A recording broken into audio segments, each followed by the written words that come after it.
عنوان ہے کہ ہر سوال کا جواب یہ بائبل مقدس. ہر سوال کا جواب بائبل مقدس. کیوں؟ کہ یہ ازلی کلام ہے. کیا ہے یہ؟ ازلی کلام ہے. آئیے ہم سب خداوند کے پاک کلام میں سے دیکھتے ہیں یوحنا رسول کی انجیل جلیل اور اس کا پہلا باب اور اس کی پہلی 2 اور 3 آیت پڑھتے ہیں. کلام خدا میں لکھا ہے ابتدا میں کلام تھا، کلام خدا کے ساتھ تھا اور کلام خدا تھا. یہی ابتدا میں خدا کے ساتھ تھا. سب چیزیں اسی کے وسیلے سے پیدا ہوئیں اور جو کچھ پیدا ہوا اس میں کوئی بھی چیز اس کے بغیر پیدا نہیں ہوئی. اس میں زندگی تھی اور زندگی آدمیوں کا نور تھی اور نور تاریکی میں چمکتا ہے اور تاریکی نے اسے قبول نہ کیا. خداوند کے پاک کلام کے پڑھے اور سنے جانے پر خدا کی برکت اب سے لے کر ہمیشہ. یہ جو حوالہ ہے اور یہ جو انجیل ہے،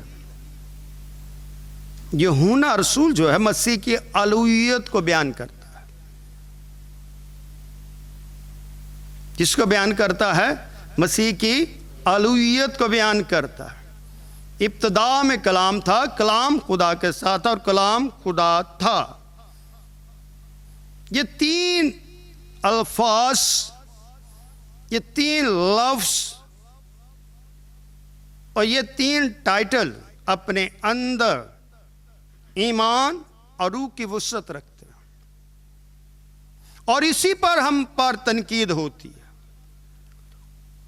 اور انہی 3 الفاظوں پر ہمارے اوپر تانا زنی ہوتی ہے کہ تم 3 خدا کو مانتے ہو. آپ نے بھی سنا ہوگا اور سنتے رہتے ہو اور تنقید نگار اپنی کتب میں بھی لکھتے ہیں. اور اس کی وجہ اور سبب کیا ہے کہ ہم سمجھ نہیں پا رہے کہ اس کا جواب کیا دیں. دنیا کے تمام مذاہب، مسیحی ہوں، اہل یہود ہو، دین اسلام ہو یا کوئی اور جتنے مذاہب ہیں، خدا کی وحدانیت پر ایمان رکھتے ہیں کہ نہیں رکھتے؟ بولیں. سب کہتے ہیں کہ خدا واحد ہے، ایک ہے، واحد و لا شریک ہے. اس کو نہ کسی نے پیدا کیا نہ وہ پیدا کیا گیا. بالکل ٹھیک کہتے ہیں. ہم بھی کہتے ہیں کہ وہ واحد ہے، واحد و لا شریک ہے، نہ وہ پیدا ہوا نہ اس نے کسی کو پیدا کیا. مگر وہ جو واحد ہے وہ کس میں واحد ہے؟ اگر اس کی وحدانیت ہے تو وہ وحدانیت میں کچھ رکھتا تو ہے، وہ ظاہر تو کرنے والا ہے. اگر وہ ظاہر نہیں کرنے والا تو پھر کیا ہے؟ اسی لیے ہم کہتے ہیں عقل تو رکھتے ہو مگر علم نہیں رکھتے. عقل رکھتے ہو مگر علم نہیں رکھتے. آپ خدا کی وحدانیت کو عددی وحدانیت مانتے ہو، آپ عددی طور سے ایک مانتے ہو. مگر ہم مسیحی دین مسیحیت کے پیروکار، کسی بھی ان کا فرقے سے تعلق ہے، کسی بھی سے ان کا تعلق واسطہ، ہر چیز خدا کی وحدانیت کو دین مسیحیت کے پیروکار، مسیح کے پیروکار، کلام مجسم کے پیروکار، مسیح مصلوب کے پیروکار، خدا کی وحدانیت کو ذاتی وحدت کے طور پر مانتے ہیں